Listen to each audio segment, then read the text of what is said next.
Study IQ IAS, अब तैयारी हुई अफोर्डेबल। गुड इवनिंग एवरीवन, आप सभी का स्टडी IQ के न्यू यूट्यूब चैनल के ऊपर ढेर सारा वार्म वेलकम। उम्मीद करता हूं कि ये स्पेक्ट्रम सीरीज का फायदा ले पा रहे हैं और पिछले 2 लेक्चर्स को आपने अच्छे से समझ लिया है। जो टॉपिक हमने स्टार्ट किया है it is advent of Europeans, और एक एक करके अलग अलग यूरोपियन पावर्स जो भारत में आना स्टार्ट हो चुकी हैं उन्हें हम आपके साथ डिस्कस कर रहे थे। तो अब तक जितने लेक्चर्स हमारे हो चुके हैं उसमें हमने पोर्चुगीज के बारे में समझ लिया है। हमने एक ओवरव्यू लिया था कि किस सीक्वेंस में यूरोपियन पावर्स आई हैं एंड पोर्चुगीज भारत में आए, तो उसके एस्पेक्ट्स को हमने समझ लिया है। तो इस पर्टिकुलर वीडियो में हम डच एंड ब्रिटिश से रिलेटेड इंपॉर्टेंट बातें आपके साथ कवर करने जा रहे हैं। एंड इसको डिस्कस करने से पहले पोर्चुगीज का जो भारत के ऊपर इंपैक्ट रहा है उसे भी आपके साथ ब्रीफली कवर किया जाएगा। कई बार ऐसा सवाल मेंस में खासकर बन सकता है कि discuss the significant impact of more than 400 years of Portuguese presence in India. ठीक है, आप जानते हैं कि पोर्चुगीज जो थे they were the first ones to arrive in India 1498 में and they left India in 1961। ठीक है, ऑपरेशन विजय के बाद। राइट, तो इसको सबसे पहले कवर करते हैं। अगर आपको इन लेक्चर्स के पीडीएफ्स और खासकर ये हैंड रिटन नोट्स हैं दोस्तों, सारे आप देख सकते हैं। तो ये हैंड रिटन नोट्स अगर आप एक्सेस करना चाहते हैं तो आप टेलीग्राम पर CS लाइव ग्रुप को ज्वाइन कर सकते हैं। याद रहे कि टेलीग्राम का ये CS लाइव ग्रुप ये एक बुलेटिन बोर्ड की तरह भी काम करेगा। ठीक है, it will also act like a bulletin board, जहां पर हमारे इन सीरीज से रिलेटेड कोई भी अपडेट है, राइट, मेरे जितने इनिशिएटिव्स रहते हैं उन क्लासेस से रिलेटेड कोई भी अपडेट आपको इस टेलीग्राम चैनल के ऊपर मिल जाएगा। इसी के साथ साथ इंस्टाग्राम पर मुझे फॉलो करना मत भूलना। एंड लेक्चर को स्टार्ट करते हैं। CS लाइव एक ऐसा कोड भी है जिसको यूज करके अगर स्टडी IQ के किसी भी कोर्स पे आपने मैक्सिमम डिस्काउंट लेना है तो आप ले सकते हैं। And yes, one more thing, WhatsApp पे आप मुझे मैसेज कर सकते हैं। Let me share my WhatsApp number with you, 77106 and it is 78413। ठीक है, this is my WhatsApp number. यहां पर आप मुझे मैसेज कर सकते हैं। ठीक है, तो आपके मैसेज में आपका नाम जरूर दिख जाए मुझे, ताकि मैं आपका नंबर सेव कर सकूं। एंड जो भी आपकी क्वेरी है स्ट्रेट अवे पूछ लीजिएगा। अगर सीधा पूछ लेंगे तो मुझे आंसर करने में कोई परेशानी नहीं होगी, कोई दिक्कत नहीं आएगी एंड आपकी क्वेरी आपको जल्दी रिप्लाई उसका मिल जाएगा। ठीक है, हैविंग सेड दैट स्टार्ट करते हैं। तो हमने पोर्चुगीज के बारे में डिस्कस कर रहे थे कि ये सबसे पहले आए थे और सबसे लास्ट में गए थे। 1498 में वास्को ड गामा के आने से इनकी प्रेजेंस यहाँ पर स्टार्ट हो चुकी थी और छोड़ने को ये बेसिकली तैयार नहीं थे। 1947 और हमारे संविधान के 1950 में लागू होने के बाद भी पोर्चुगीज जो थे, जो उनकी कुछ कॉलोनीज मौजूद थी गोवा और दमन एंड दीव में, उनको खाली करने के बारे में उनका कोई विचार नहीं चल रहा था। हमारी भारत सरकार ने 10 साल का लगभग टाइम लिया, वेट एंड वॉच स्थिति उन्होंने बनाकर रखी कि लेट्स सी कि क्या होता है। एंड मीनवाइल एक इंटरनेशनल प्रेशर बनाना स्टार्ट कर दिया रिलेटेड टू द डीकॉलोनाइजेशन प्रोसेस। पूरी दुनिया में उस वक्त डीकॉलोनाइजेशन की बात चल रही थी और भारत सरकार ने कहा कि हम एक इंटरनेशनल मोमेंटम बनाते हैं और 61 में फिर प्रॉपरली इनको यहां से खदेड़ने की कोशिश करेंगे। अब जब 1961 में भारत सरकार ने एक अल्टीमेटम देना स्टार्ट किया पोर्चुगीज को कि आपको गोवा और दमन एंड दीव को खाली करना ही पड़ेगा, तो पोर्चुगीज में एक डिक्टेटर का राज चल रहा था। ठीक है, ये डिक्टेटर कौन थे? Antonio Oliveira Salazar.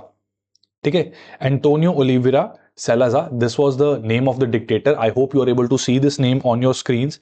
ठीक है, ये डिक्टेटर का नाम था। तो इन्होंने कहा कि हम पुर्तगाली कॉलोनीज को नहीं छोड़ेंगे और if you are ready to fight a war we are also ready to fight a war. ठीक है, तो 2 दिन तक हमारा ऑपरेशन चला, December 18th एंड 19th को in 1961, and this was a full fledge operation. Land, air और sea तीनों चीजों में हमने अपनी स्ट्रेंथ दिखाते हुए पुर्तगालियों को फाइनली सरेंडर करने पर मजबूर किया। इंस्ट्रूमेंट ऑफ सरेंडर साइन किया गया 19 दिसंबर 1961 में। ऑपरेशन विजय सक्सेसफुल रहा। गोवा और दमन एंड दीव को हमने लिबरेट करवा दिया फ्रॉम पोर्चुगीज। ठीक है, जो लास्ट पोर्चुगीज गवर्नर थे ऑफ एस्टाडो द इंडिया, ठीक है, पुर्तगाली जो थे बहुत सिमट के रह गए थे, गोवा और दमन एंड दीव तक बस सिमट कर रह गए थे। और यहां पर उन्होंने जो अपनी कॉलोनीज को मैनेज करना होता था, they were doing it with the help of governor जो उनके भारत में रहते थे। ब्रिटिश गवर्नर जनरल जितना बहुत बड़ा रुतबा तो इनका नहीं होता था, बट फिर भी जितनी एस्टैब्लिशमेंट्स इंडिया में हैं उनको ये मैनेज करते थे।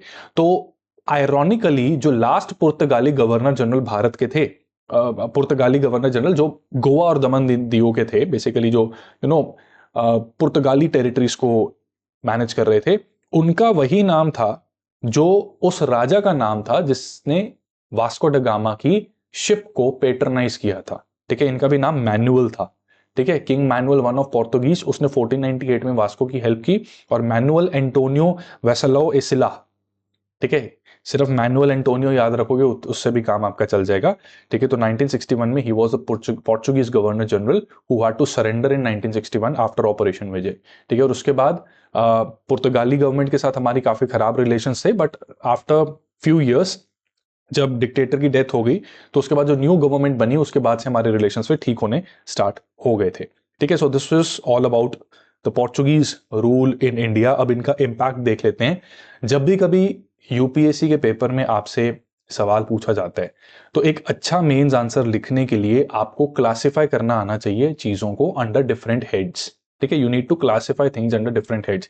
जैसे कि अगर आपको पोर्चुगीज के इम्पैक्ट को डिस्कस करने को कहा जाए तो आपको उनके इम्पैक्ट के पहलू बताने हैं, ठीक है। उस इम्पैक्ट के सोशल पहलू हो सकते हैं, उसके इकोनॉमिक पहलू हो सकते हैं, टेक्नोलॉजिकल इन्फ्लुएंस हो सकता है, और हमारी फूड हैबिट्स या एग्रीकल्चरल सिग्निफिकेंस भी उसकी हो सकती है। तो सोशल इंपैक्ट में यूरोपियन एरा जो भारत में स्टार्ट हुआ था वो पुर्तगालियों के आने से स्टार्ट हो चुका था, और पुर्तगालियों के आने से ही क्रिश्चियन मिशनरीज और चर्च भारत में बहुत ज्यादा फैलना शुरू हो गए थे, ठीक है। उनकी प्रोलिफरेशन हम क्लियरली देख पाते हैं। इसी के साथ साथ इकोनॉमिक इंपैक्ट की अगर हम बात करें तो इंडिया और यूरोप के बीच में डायरेक्ट ट्रेड रूट सेटअप करने वाली जो पावर थी वो पोर्चुगीज ही थी, क्योंकि इन्होंने ही सबसे पहले ये ट्रेड रूट डिस्कवर किया था। इसी के साथ साथ मेटलर्जिकल फील्ड में ये काफी अच्छा काम करते थे, इसलिए गोवा में इनकी जो अलग अलग इस्टेब्लिशमेंट्स थी वहां पर मेटलर्जी का काफी सारा वर्क होना स्टार्ट हो गया, ठीक है। तो गोवा जो है it became a centre for gold Smiths. अगर हम टेक्नोलॉजिकल इन्फ्लुएंस की बात करें तो यहां पर पोर्चुगीज की काफी सिग्निफिकेंट कंट्रीब्यूशन रही है, राइट। प्रिंटिंग प्रेस जो भारत में हम देखते हैं it was introduced by Portuguese. आपका homework, this is question 1 for today, ठीक है। ये होमवर्क आप करेंगे। फर्स्ट प्रिंटिंग प्रेस भारत में कहां पर बनी थी ये आप कमेंट सेक्शन में बताएंगे, and which was the first book to be published, you will tell this in the comment section. इसका आंसर नेक्स्ट वीडियो में आपके साथ डिस्कस होगा। इसी के साथ साथ इन्होंने शिप बिल्डिंग में काफी महारत हासिल की थी, तो इनकी शिप मल्टी डेक शिप होती थी, पहले की तरह सिर्फ प्लेन फ्लैट शिप नहीं होती थी, double decker type of ship यहां पर मौजूद रहती थी। और इसी के साथ साथ कैसल यानी कि एक फोर्ट जैसा दिखने वाला इनका बो एंड स्टर्न था। Bow and stern is like the front end back of the ship. तो यहां पर अगर आप इस इमेज को जूम करके देखेंगे, ठीक है, तो यहां पर आपको ये एक पोर्शन दिख रहा है, राइट, एक पोर्शन आपको पीछे दिख रहा है। तो आप देख सकते हैं कि ये जो पोर्शन है, राइट, ये कैसल की जैसे दीवारें होती हैं जिनमें थोड़ा सा गैप होता है और उस गैप के बीच में तोपों को, गन्स को रखा जा सकता है, while the person who is carrying these guns and cannons he is safe. So this was a technique of shipbuilding which was incorporated by Portuguese so that they can use these trade and merchant ships to attack and defend themselves as well, right? So this was a technology, this was a change that was introduced by Portuguese in India. Along with this, Portuguese also introduced body armored matchlock men. They introduced body armor, right? Fight के समय पर body armour एक कवच की तरह इन्होंने introduce किया था। उससे पहले भी ऐसा नहीं कि बॉडी आर्मर हुआ नहीं करता था, लेकिन मॉडर्न फॉर्म इन्होंने बनानी सिखा दी। और मैचलॉक मैन क्या होते हैं कि जो गन पकड़ के रखते हैं, ठीक है, राइफल मैन की तरह आप इनको समझ सकते हैं कि लंबी मैचलॉक गन ये अपने हाथ में रखते हैं, ठीक है, और एकदम ड्रिल करते हैं। मॉक मिलिट्री ड्रिल्स भी इन्होंने शुरू की थी, ठीक है। आपने कभी अगर बॉर्डर में बीटिंग द रिट्रीट सेरेमनी कभी देखी हो या अदरवाइज सेना की कोई सेरेमनी देखी हो तो वहां पर ये जो होता है तब तब तब तब मतलब जो कमांड्स वो देते हैं, ठीक है, with all due respect to Indian armed forces. So those practices were also introduced by Portuguese, right. Army में डिसिप्लिन मेंटेन करने के लिए these practices were used and they wanted to ensure that their army is prepared to undergo any kind of circumstances, undertake any kind of challenge. So for that mock drills were quite necessary and they used to do it and they introduced it. इनका देखा देखी भारत के भी कई जो राज रजवाड़े भारत में भी मौजूद थे उन्होंने भी अपनी सेना की इसी तरह की प्रैक्टिसेस करवानी स्टार्ट कर दी, मॉक ड्रिल्स एक तरीके से शुरू कर दी। हालांकि ये चीज थोड़ी सी क्वेश्चनेबल जरूर है क्योंकि बाहुबली मूवी आपने जैसे देखी है, राइट। तो जब हमारा महाजनपथ का और उसके बाद मॉनेस का टाइम था तो बाहुबली मूवी में थोड़ा सा देखो डायरेक्टर ने अपनी क्रिएटिव फ्रीडम यूज की है, राइट। तो उसमें तो ऐसा दिखाया है कि पहले से ही हमारी ग्रैंड सेरेमनीज हुआ करती थी जिसमें प्रॉपर इस तरह की ड्रिल्स चलती थी, है ना। आपने देख रखी होगी वो शूल श्रेणी, ठीक है, ठप ठप ठप ठप करके मतलब काफी सारे चीजें चलती थी, राइट।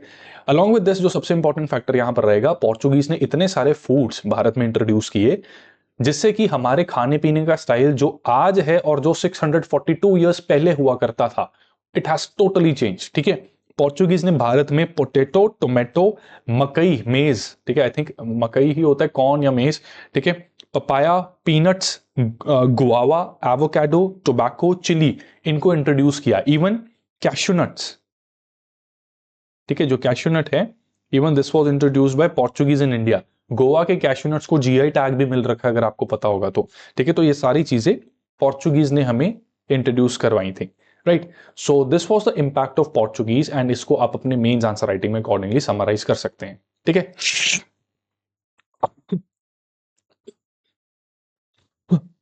उम्मीद करता हूं कि ये चीज आपको समझ लग गई। पोर्चुगीज के बाद डच भारत में आए थे। ठीक है, तो डच जो थे, they were initially not interested in India, they were actually more interested in the spice islands, जो इंडोनेशिया का आर्कीपेलागो है। आर्कीपेलागो मतलब ग्रुप ऑफ आइलैंड्स। ठीक है, तो ये जो इंडोनेशिया का आर्कीपेलागो है, वहां पर ट्रॉपिकल क्लाइमेट इस प्रकार से है कि it supports the cultivation of several types of crops, like several types of spices. So Europe had a lots and lots of demand for spices, and Dutch in spices की फिराक में, spices को खोजते हुए इंडोनेशिया में ज्यादा interested थे। तो ये इंडोनेशिया में पहले गए। इंडोनेशिया में जाकर इनको ये रियलाइज हुआ कि अगर हमें इनके स्पाइसेस चाहिए तो हमें इन्हें पैसे देने पड़ेंगे, और इंडोनेशिया में डच का सिक्का तो चलेगा नहीं, डच का जो पेपर करेंसी भी अगर मान लो है वो भी नहीं चलेगी, वहां पर एक्सेप्टेबल नहीं है। तो एक कॉमन स्टैंडर्ड होना चाहिए जिसको देकर ये स्पाइसेस खरीद सकते हैं, और फिर डच के पास ये जो चीज आई, इसके बदले डच बाकी चीजें खरीद सकते हैं। तो ये जो कॉमन स्टैंडर्ड ऑफ एक्सचेंज हुआ करता था, it use to be gold. ठीक है, यहां प्रेशियस मेटल्स, तो इसमें डच गोल्ड इंडोनेशिया को देते थे, बदले में स्पाइसेस ले लेते थे। अब इससे डच को रियलाइज हुआ कि भैया अपनी तो ड्रेन ऑफ वेल्थ चल रही है इसकी वजह से। तो इन्होंने कहा कि हमें कोई ऐसी चीज चाहिए जिसका व्यापार हम कर सकें, ठीक है, जो इंडोनेशियंस को चाहिए। हमारे पास अगर कोई ऐसी चीज हो तो हमें ये गोल्ड नहीं देना पड़ेगा, और अगर ये ऐसी चीज को एक्वायर करने में हमें बहुत ज्यादा पैसा ना खर्चना पड़े तो वो ज्यादा मुनाफेदार रहेगा। ठीक है, तो इसी को सोचते हुए इन्होंने कहा कि इंडोनेशिया को कुछ ऐसा एक्चुअली पसंद है जो भारत में है, इसलिए ये चीज की वजह से ये भारत का रुख अपनाते हैं। ठीक है, इंडोनेशिया को कुछ चाहिए था, एंड डच ने ये फिगर आउट कर लिया कि what Indonesia wants is actually there in India, right. So what's there in India, जो इंडोनेशिया को चाहिए, इट वाज कॉटन क्लॉथ या टेक्सटाइल। डच को समझ में आ गई कि जो भारत का कपड़ा है वो इतना ज्यादा मुलायम है कि इसकी डिमांड यूरोप के साथ साथ इंडोनेशिया में भी है, राइट। तो इसको एक्वायर करने की मुशद्दत इन्होंने करनी स्टार्ट कर दी, and it was relatively easy to acquire Indian cloth. इन्होंने अपनी कुछ फैक्ट्रीज बनानी स्टार्ट कर दी, ठीक है, और कुछ राइट्स इन्होंने ले लिए कुछ एरियाज को गवर्न करने के लिए, और वहां पर ये कल्टीवेशन भी करते थे, तो कॉटन अच्छा कल्टीवेट हो जाता था। वही कुछ कॉटन जो है यूरोप में भी जाएगा, एंड यही कॉटन जो है इसको इंडोनेशिया में ये एक्सपोर्ट करते थे, वहां से फिर स्पाइसेस ले लेते थे और स्पाइस को यूरोप में भेज देते थे। ठीक है, तो इंडियन क्लॉथ को इन्होंने एक आइटम ऑफ एक्सपोर्ट बना दिया। ठीक है, ये एक ऐसी यूरोपियन पावर थी जो इस दौर में आई, जिन्होंने इंडियन क्लॉथ को एज आइटम ऑफ एक्सपोर्ट का मतलब एक कॉमोडिटी ऑफ एक्सचेंज बना दिया। ठीक है, कॉमोडिटी, ठीक है, एक ऐसी कॉमोडिटी बना दिया, ठीक है, जिससे कि हम क्या कर रहे हैं, बार्टर ट्रेड कर रहे हैं। We are doing barter trade, right, we are doing barter trade. ठीक है, अब ये काम जब करना था तो इसमें डच की ईस्ट इंडिया कंपनी ने काफी इंपॉर्टेंट रोल प्ले किया। But Dutch East India company, जिसको वर्निग्रे ऊस्ट इंदीश कंपनी भी कहते हैं, ठीक है, वर्निग्रे ऊस्ट इंदीश कंपनी, ठीक है, ये बनी थी 1602 में। लेकिन पहला डच ट्रैवलर जो भारत में आया था वो था कॉर्नेलियस हूटमैन। ये कब आया था, 1596 में। ठीक है, ही केम टू इंडिया इन 1596। ठीक है, 1596 में ये भारत में आए थे, और कंपनी जो थी ये इनकी 6 साल बाद बनी थी। अब यहां पर आपको एक पॉइंट में क्लियर करना चाहता हूं कि देखो, फर्स्ट डच ट्रैवलर जो भारत में आया, कॉर्नेलियस हूटमैन, ठीक है, वाया सी की बात हो रही है, एंड फर्स्ट इंग्लिशमैन वाया सी जो भारत में आए वो है कैप्टन विलियम हॉकिंस, ठीक है, जो सूरत में पधारे थे 1608 में। ठीक है, तो इस लिहाज से Dutch came before British. But अगर इनकी कंपनी की बात करेंगे तो ब्रिटिश ईस्ट इंडिया कंपनी बन गई थी, एक्चुअली जॉन कंपनी बन गई थी 1599 में। ठीक है, जॉन कंपनी 1599 में बन गई थी। ठीक है, ये ब्रिटिश की बात मैं कर रहा हूं। और इसको रॉयल चार्टर, ठीक है, रॉयल चार्टर कब मिल गया था? 1600 में। ऑन दी अदर हैंड 2 साल बाद डच की ये कंपनी बनी। तो इसलिए जहां तक कंपनीज की बात है, British East India Company and Dutch East India Company, also known as VOC, वर्निग्रे ऊस्टेंदीश कंपनी, एग्जाम में नहीं पूछा जाएगा, लिखने की जरूरत नहीं है, स्पेलिंग भी याद करने की जरूरत नहीं है, मुझे ज्ञान है इसलिए आपके सामने फ्लेक्सिंग कर रहा हूं, राइट। तो 1602 में ये बनी थी। तो जहां तक कंपनी की बात है तो इंग्लिश की कंपनी पहले बन गई थी। ठीक है, इंग्लिश की कंपनी डच से पहले बन गई थी। और इसी वजह से स्पेक्ट्रम जैसी बुक्स में भी एंड बहुत से दूसरे सोर्सेस गड़बड़ कर देते हैं when we talk about that what is the order of arrival of these European powers into India. तो अराइवल का order is not same as creation of these companies, right. So इस बात को आपने याद रखना है। पुर्तगालियों की भी कंपनी बनी थी लेकिन वो भी बाद में बनी थी। वास्को ड गामा कब आया था भाई? वास्को ड गामा हमारा भाई, ठीक है, कब आया था? 1498 में, राइट। लेकिन इनकी जो पोर्चुगीज ईस्ट इंडिया कंपनी थी इसको बनाया गया था 1628 में। 100 साल से भी ज्यादा बाद, 130 साल बाद इसको बनाया गया था। किसने बनाया? किंग फिलिप द थर्ड ने। ठीक है, किंग फिलिप द थर्ड ने ऑफ पोर्चुगीज, इन्होंने इसको बनाया था, राइट। Apparently Philip is a name which is very common in Portugal, right. तो किंग फिलिप जो है द थर्ड, इन्होंने इस कंपनी को चार्टर दिया। चार्टर का मतलब होता है कि कंपनी को आप स्टेट अथॉरिटी के बिहाफ पे कुछ अधिकार दे रहे हो, जैसे कि आप दूसरे देश में जाकर टेरिटरी एक्वायर कर सकते हो, युद्ध छेड़ सकते हो, राइट, संधि कर सकते हो, ये चार्टर में डिफाइंड होता है। और एक तरीके से ईस्टर्न वर्ल्ड के साथ ट्रेड करने की मोनोपोली भी इन चार्टर्स में दी जाती थी।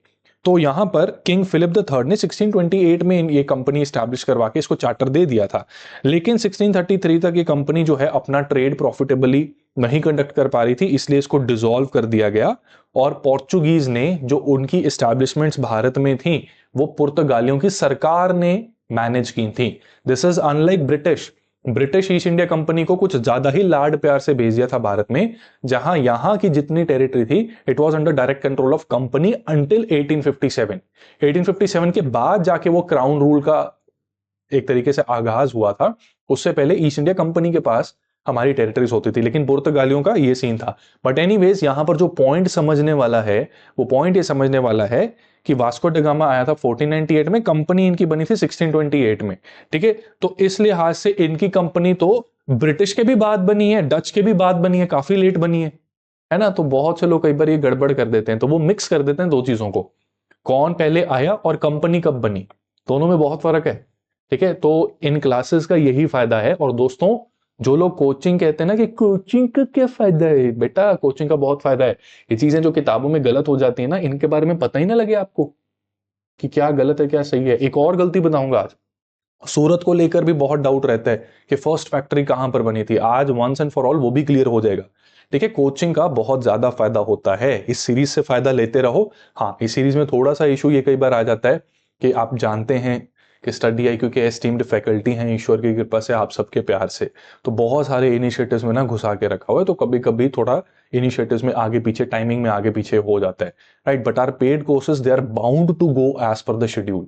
तो वहां पर कोई खाना पतूनी जाना मतूनी ये सब चीजें नहीं चलती, वहां पे बिल्कुल शेड्यूल के हिसाब से चीजें चलती हैं।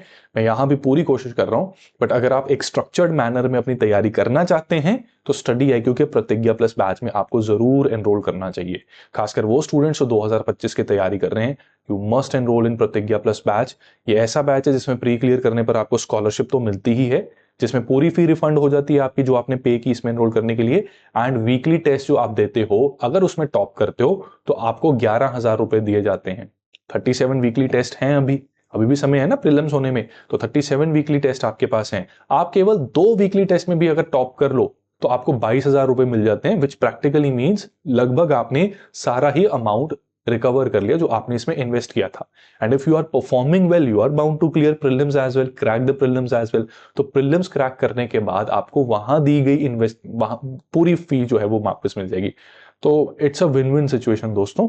ठीक है, तो एनरोल कर लेना एंड मैक्सिमम डिस्काउंट के लिए नीचे आपको दिख ही रहा होगा, the code is CS live, उसे आप यूज कर सकते हैं। ठीक है, 24,000 में आज आपको वो कोर्स मिल जाएगा। एनीवेज कमिंग बैक, तो यहाँ पर डच ईस्ट इंडिया कंपनी जो बनी, ठीक है, रॉयल चार्टर इनको मिल गया था जिसमें ये फोर्ट बना सकते थे, वॉर वेज कर सकते थे और न्यू टेरिटरीज भी एक्वायर कर सकते थे। ठीक है, तो इस कंपनी के जरिए डच जो हैं वो भारत और इंडोनेशिया के साथ ऐसे ट्रेड कर रहे हैं। ठीक है, डच की जो पहली फैक्ट्री बनी भारत में, इट वाज इन 1605। ठीक है, भारत में ये आ गए थे और उसके बाद पहली फैक्ट्री इन्होंने बनाई कहां पर, मसूलीपट्टनम में, जो कि आंध्र प्रदेश में है। सेकेंड डच फैक्ट्री बनी 1609 टू 1610 के बीच में, कहां, पुलिकट में। ठीक है, 1609 से 1610 के बीच में ये पुलिकट में फैक्ट्री बन गई, राइट। एंड यहां पर इन्होंने अपनी एस्टैब्लिशमेंट्स को फोर्टिफाई कर दिया और एक पॉइंट के बाद पुलिकट डच की कैपिटल भी बन गई। ठीक है, पुलिकट जो है डच की कैपिटल थी 1690 तक, मैंने मैप में भी आपको दिखा रखा है। ठीक है, 1690 तक Pulicat is the capital of Dutch, right. और उसके बाद क्या है, after 1690 Nagapattinam it becomes the capital. ठीक है, तो इसके बारे में याद रखना। और पुलिकट में फोर्ट गैलरिया, फोर्ट का मतलब देखो क्या होता है। देखो फैक्ट्री, पहली बात, आई होप आपको ये बात पता है कि एक जगह के ऊपर ये क्या करते हैं, गोडाउन अपना बनाकर रखते हैं। ठीक है, अ गोडाउन हैज बिन एस्टैब्लिश्ड। इस गोडाउन का काम क्या है कि बेसिकली क्या है, एक शिप आएगी, ठीक है, ये मान लो शिप है। ठीक है, इस शिप में इन्होंने काफी सारा सामान यूरोप में लेके जाना है। ठीक है, अब छोटी सी चीज के लिए शिप, इतनी बड़ी शिप भेज दें और इसको यूरोप भेजें, उसमें काफी ज्यादा कॉस्टली अफेयर बन जाता है। तो ये क्या करते थे, काफी सारी चीजें एक साथ इस गोडाउन में इकट्ठा करके रखते थे। और एक शिप को यूरोप से भारत पहुंचने में ऐसा तो है नहीं कि 5 मिनट में पहुंच जाएगी, टाइम लगता है। ठीक है, तो मान लीजिए 6 महीने का मान लो अगर ट्रैवल है, ठीक है, तो 6 महीने तक ये काफी सारा मटेरियल इधर एक्वायर करके रख लेते थे। फिर ये शिप आती थी, ये सारा मटेरियल इसमें लोड कर दिया जाता था और इसको यूरोप भेज दिया जाता था। ठीक है, अब ये गोडाउन बनाया है तो इसका ध्यान भी रखना होगा। ठीक है, तो इसलिए यहाँ पर कुछ सिक्योरिटी एस्टैब्लिशमेंट्स, कुछ फोर्स मेंटेन करते थे अपनी एक छोटी सी। यहाँ का स्टाफ भी होगा, मुंशी होंगे, अकाउंटेंट्स होंगे, ठीक है, कुछ इंजीनियर भी हो सकते हो जो छोटी छोटी चीजों का वाटर सप्लाई और इसका ध्यान रखें। तो यहाँ पर काफी सारे लोग और उनकी फैमिलीज भी रह रही हैं। ठीक है, स्टाफ, ठीक है, सफाई कर्मचारी से लेकर पूरा ऊपर तक सारा स्टाफ यहाँ पर रह रहा है। अब इधर इतना सारा स्टाफ रह रहा है, इतना कीमती सामान है, तो घुसपैठ और अटैक का भी खतरा रहता है। तो ये कहते हैं कि इसकी फोर्टिफिकेशन कर दो, एक दीवार बना दो। ठीक है, दीवार जब बनती थी तो इसको कह दिया जाता था कि ये फोर्टिफिकेशन हो गई है। क्रिएशन ऑफ वॉल मीन्स कि फोर्टिफिकेशन हैज बीन डन। ठीक है, फोर्टिफिकेशन हो गई है, राइट। और फोर्टिफिकेशन में क्या है कि थोड़ा सा दीवारें ऐसी होती थी कि तोपें भी लगाई जा सकें, तो अगर कभी खतरा है तो खुद को डिफेंड करने के लिए इसका इस्तेमाल किया जा सकता था। तो राइट, तो पुलिकट जो है वो अब कैपिटल बन रहा है, तो दैट इज द रीजन कि यहां पर फोर्ट गैलरिया। ठीक है, पेपर में बड़ा इजी सा सवाल आ सकता है कि आपसे सिंपली ये पूछा जा सकता है कि फोर्ट गैलरिया किनका था, तो डच का था, पोर्चुगीज का नहीं था। और कहां था, पुलिकट में था। ठीक है, और पुलिकट 1690 तक इनकी कैपिटल भी थी। बाकी कुछ फैक्ट्रीज की लिस्ट यहां पर आपको मैंने दे रखी है। The years of these factories is verified properly. ठीक है, और इसको मैंने प्रॉपर हिस्टोरिकल, जो एक्चुअल हिस्टोरिकल टेक्स्ट होता है, ठीक है, नॉट लाइक स्पेक्ट्रम। स्पेक्ट्रम तो क्या है कि एक नोट्स वाली बुक है। ठीक है, जो प्योर हिस्टोरियन जैसे शेखर बंदोपाध्याय हो गए, उपिंदर सिंह हो गए, दीज आर हिस्टोरियंस, तो इनकी लिखी गई किताबों से वेरीफाई करके ये टेबल आपके सामने दिया है। तो you can safely rely on this table to understand the chronological sequence of the factories that were established by Dutch, right? और इनका मैप आप यहां पर कर सकते हैं। ठीक है, मैप बनाना सीख लो। ठीक है, जैसे कि चिंसोरा जो है, ये एक फैक्ट्री थी, it was very close to Bangladesh. ठीक है, बांग्लादेश के पास काफी पड़ जाती थी, राइट। सो चिंसोरा और कासिम बाजार, ये बांग्लादेश में इनकी, बंगाल रीजन में इनकी फैक्ट्री थी। देन देयर वाज बालासोर इन ओडिशा, भीमलीपट्टनम आंध्र प्रदेश में, मछलीपट्टनम भी आंध्र प्रदेश में, Pulicat it was capital till 1690। ठीक है, ये भी आंध्र प्रदेश के पास पड़ जाती है। नागपट्टनम मद्रास से थोड़ा नॉर्थ में है। ठीक है, दिस वाज कैपिटल आफ्टर 1690। ठीक है, तो इतना याद रखना है। अब डच का डिक्लाइन होगा। डच के डिक्लाइन के पीछे अगर मैं आपको कॉज बताऊं, ठीक है, and I have to highlight this cause, इनका डच के डिक्लाइन के पीछे the cause was Anglo Dutch rivalry. Anglo Dutch rivalry की वजह से डच और इंग्लिश में एक लड़ाई होती है जिसमें डच डिसाइसिवली डिफीट हो जाते हैं और एकदम खत्म हो जाते हैं। ठीक है, लेकिन अगर देखो प्रीलिम्स के लिए बिल्कुल समझना है तो इतना काफी है आपके लिए। ठीक है, वो लड़ाई थी बैटल ऑफ बेदर, जो 1759 में लड़ी गई थी जब मीर जाफर डच की हेल्प लेकर अंग्रेजों के खिलाफ बगावत करने की कोशिश कर रहे थे। रॉबर्ट क्लाइव ने इस प्लान को फॉइल कर दिया, खराब कर दिया, by waging a war against Dutch and defeating them decisively in battle of Bedara in Bengal reason. ठीक है, तो इतना प्रीलिम्स के लिए काफी है। लेकिन थोड़ा डेप्थ में अगर हम देखेंगे ये एंग्लो डच राइवलरी, इसका रीजन क्या था और how did it unfurl in our subcontinent, तो उसकी हिस्ट्री जाती है एक ऐसे इंसिडेंट के साथ जुड़ती है which is called as Amboyna massacre. ठीक है, पंजाब पीसीएस में इस पर सवाल पूछ लिया गया था, तो स्टेट पीसीएस की अगर कोई तैयारी कर रहा है एंड आपका उत्तर प्रदेश एंड बिहार का एग्जाम आने वाला है, ठीक है, तो दोनों ही स्टेट पीसीएस के पॉइंट ऑफ व्यू से अम्बोयना मैसेकर के बारे में आपको पता होना चाहिए। क्या पता होना चाहिए? पहली बात, डच और अंग्रेजों के आपस में मुठभेड़ का यहां पर एक थिएटर बना था। ठीक है, और ये कब हुआ था? 1623 में। राइट, अब इस मैप को देखो जो आपको यहां पर मैंने बना कर रखा है, ये इंडोनेशियन आइलैंड्स हैं। ठीक है, बांडा सी और पेरू बे के बीच में there is a region, island है। ठीक है, एम्बोन आइलैंड भी इसको कई बार कह देते हैं। यहां पर ये जो पिंक कलर का हिस्सा इतना दिख रहा है, दिस हिस्सा टुडे इज कॉल्ड एम्बोन। ठीक है, let me change the colour of the pen, let's make it red. ठीक है, ब्लैक और व्हाइट दोनों पे विजिबल होता है, इसको एम्बोन कहते हैं। ठीक है, उस टाइम पर ये क्या कहा जाता था? एम्बोयना। ठीक है, it was called as Amboyna. Right, अब यहां क्या हुआ कि डच ने अंग्रेजों के आने से पहले ही खुद को एम्बोना में इस्टेब्लिश कर दिया था। ठीक है, इन्होंने अपनी एक फैक्ट्री, यानी कि फैक्ट्री मतलब एक गोडाउन बना लिया था, वो फोर्टिफाई भी था, और यहां पर उनका एक लोकल गवर्नर भी अपॉइंट कर दिया था, जो कि बहुत ही पैरानॉइड किस्म का इंसान था। शक करता रहता था हर किसी पे कि ये मुझे मारने वाला है, वो मुझे मारने वाला है, ये बंदा ठीक नहीं, वो बंदा ठीक नहीं, बेवकूफ सा आदमी था एकदम। ठीक है, तो यहां पर डच ने एम्बोयना, ठीक है, एम्बोयना कहां पे? एम्बोयना फर्दर आप देखोगे ना मैप में, ये मलुकस आइलैंड है ना। ठीक है, इसके इस रीजन में आप थोड़ा जूम करोगे तो मिल जाएगा आपको। ठीक है, मलुकस रीजन है। ठीक है, यहां पर एम्बोयना था। एनीवेज, जो पॉइंट है, अंग्रेज के मर्चेंट, इंग्लिश मर्चेंट जो थे, वो भी स्पाइस आइलैंड्स में तो इंटरेस्टेड थे ही। उनको लगा कि स्पाइसेस के धंधे में भी काफी फायदा है, तो इधर से थोड़ा फायदा ले लेते हैं। ठीक है, तो इन्होंने कहा कि चलो चलते हैं फिर। तो यहां जब ये आए, इनके आने से ये जो इनका लोकल गवर्नर था डच का, ठीक है, एक लोकल गवर्नर था, right, he got paranoid and इसकी वजह, इसने एक ऐसा कांड कर दिया जिससे कि लड़ाई हो गई। ठीक है, इनके लोकल गवर्नर का नाम था Herman Van Speult. Herman Van Speult was a local governor. शक करता रहता था सब पे। जब इंग्लिश मर्चेंट आए, इसने कहा कि ये मुझे मारने ही आ रहे हैं। ठीक है, अंग्रेजों का ऐसा, हालांकि अंग्रेज क्लेम करते हैं हमारी ऐसी मंशा नहीं थी, लेकिन इसने कहा हमें मारने आ रहे हैं। इसने अपने फोर्सेस को बोला कि भाई मुझे मारने की कोशिश कर रहे हैं, पकड़ लो इन्हें। ठीक है, फोर्सेस भी एक दूसरे की शक्ल देख रहे थे, फिर कहते यार इसने कहा है इससे पहले हमें भी ये पकड़ ले कि तुम भी मारने की कोशिश कर रहे हो, मिले हुए उनके साथ, तो हम अरेस्ट करते हैं। ठीक है, तो कुछ इंग्लिश मर्चेंट्स जिन पर शक था, और कुछ जापानीज मर्सनरीज, ठीक है, कुछ जापानीज मर्सनरीज जो इन इंग्लिश मर्चेंट्स को प्रोटेक्शन दिया करते थे, इनको अरेस्ट कर लिया गया। ठीक है, अरेस्ट इस शक पर किया गया कि ये वैनस्प्यूल्ट की हत्या करने आ रहे हैं।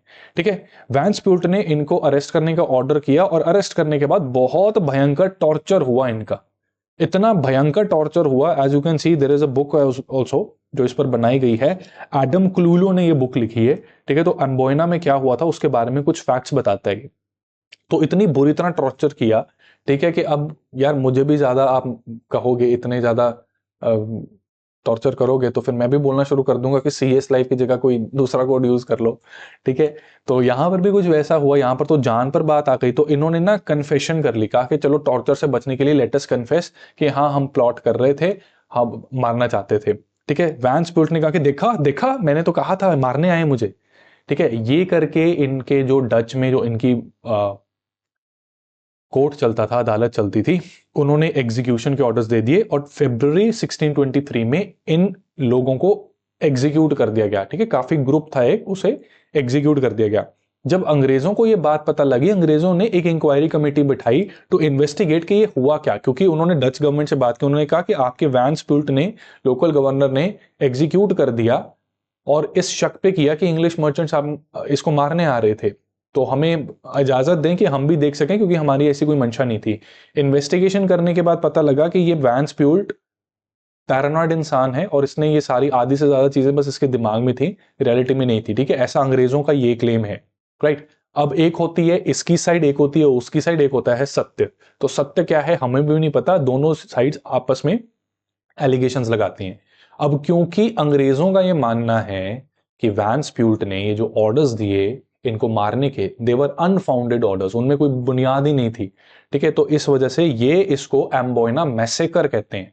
और इसके बाद एज अ सोल्यूशन इन्होंने कहा कि ये तो लड़ाई करवाने वाली बात हो जाती है, कहते आप हमारे लोगों को मारोगे हम चुप थोड़ी ना बैठेंगे। और लड़ाई हुई भी थी, ठीक है, यूरोप में भी लड़ते थे, इंडोनेशिया में भी लड़े हैं, तो ये लड़ाई हुई भी थी। इन्होंने कहा कि ऐसा है ताकि हम एक दूसरे को लड़ मर के खा ना जाएं, तो बेटर ये रहेगा कि आप मलेशिया में पहले चले गए थे, मलय आर्किपेलागो में पहले से मौजूद थे, इंडोनेशिया स्पाइस आइलैंड्स में, तो आप यहां पर रिस्ट्रिक्ट रखो खुद को, हम थोड़ी सी प्रेजेंस रखेंगे और हमारी मेजर प्रेजेंस इंडिया में होगी, वहां आंख उठा के ज्यादा मत देखना। डच ने कहा ठीक है, हम वैसे भी हमेशा से ही इंडोनेशिया में इंटरेस्टेड थे, इंडिया के साथ तो हमें ट्रेड इसलिए करना पड़ता था क्योंकि इनका कपड़ा यहां पर बिकता है, ठीक है। तो इस वजह से आफ्टर दिस 1623 इंसिडेंट अंग्रेजों और डच में एक गैप बना रह गया, राइट। बट स्टिल शक की निगाह से और कॉन्फ्लिक्ट की निगाह से एक दूसरे को ये देखते रहते थे उसके बावजूद भी। अब इसी बीच अंग्रेज 1623 के बाद देखो 1759 में लगभग 156 ईयर्स पास हो जाते हैं, है ना, कि 136 ईयर्स, ठीक है। 136 ईयर्स लेटर बहुत कुछ हो जाता है। इसमें एंग्लो कर्नाटिक वॉर्स और एंग्लो फ्रेंच राइवलरी भी हमें देखने को मिलती है। 1757 में एक बहुत फेमस लड़ाई होती है, क्या नाम है इस लड़ाई का, ठीक है। एंड दिस लड़ाई is not worthy of being called लड़ाई, इसका भी रीजन बताऊंगा प्रॉपरली एक्सप्लेन करके। तो 1757 में this was called as battle of Plassey, ठीक है। बैटल ऑफ पलासी ना एक्चुअली कॉन्स्पिरेसी थी जो मीर जाफर और उसके कुछ साथियों ने रॉबर्ट क्लाइव के साथ मिलकर की, जिसमें कि सिराजुद्दौला खत्म हो गया और बंगाल के काफी सारे रिसोर्सेज अंग्रेजों के हाथ लगना स्टार्ट हो गए, ठीक है। This is the reality of battle of Plassey, ठीक है।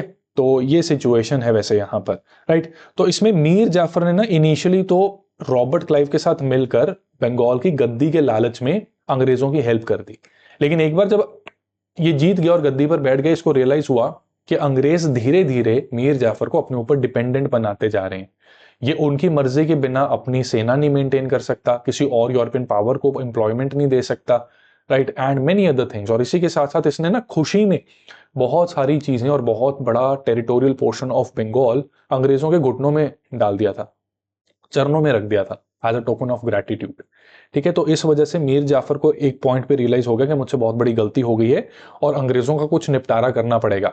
कॉन्सिक्वेंटली पास में डच की कुछ प्रेजेंस थी और अंग्रेजों और मीर जाफर का यह मानना था कि लोहे को लोहा काटता है, तो इसने कहा कि मैं डच के साथ एक कॉन्स्पिरेसी करता हूं, अंग्रेजों को यहां करेंगे डिफीट, इनको निकालेंगे बाहर और अपनी पोजीशन को स्ट्रांग करेंगे। यहां पर डच के साथ अभी ये गांटी डाल ही रहा था कि वहीं रॉबर्ट क्लाइव को ये खबर लग गई कि मीर जाफर आखिरकार जैकल ही है, मेरा कुत्ता नहीं है, डॉग नहीं है, ठीक है। मीर जाफर को क्लाइव ऑफ नहीं जैकल ऑफ रॉबर्ट क्लाइव ने रॉबर्ट क्लाइव का जैकल भी कहा जाता था, ठीक है। रॉबर्ट क्लाइव्स जैकल इसे कहा जाता था। तो इसने कहा कि after all he is a jackal, right. Jackal क्या है, जंगली है, राइट, तो वो अपने मालिक को भी अटैक कर सकता है, he is not a loyal dog, right. So कहते हैं कि एलिमिनेट कर दो, राइट। तो डच को कहा कि पहले तो तुम्हें सीधा करूं, मैं तुम्हें कहा था कि मेरे आड़े आना मत, 136 साल हो गए हैं बताए हुए, अभी तक समझ नहीं आए तुम्हें, अभी तक पल्ले नहीं पड़ी बात। तो इन्होंने कहा कि पहले तो तुम्हें सीधा करता हूं। तो इनके बीच का बैटल ऑफ बेदर हुई बंगाल रीजन में। स्टडी IQ IAS, अब तैयारी हुई अफोर्डेबल।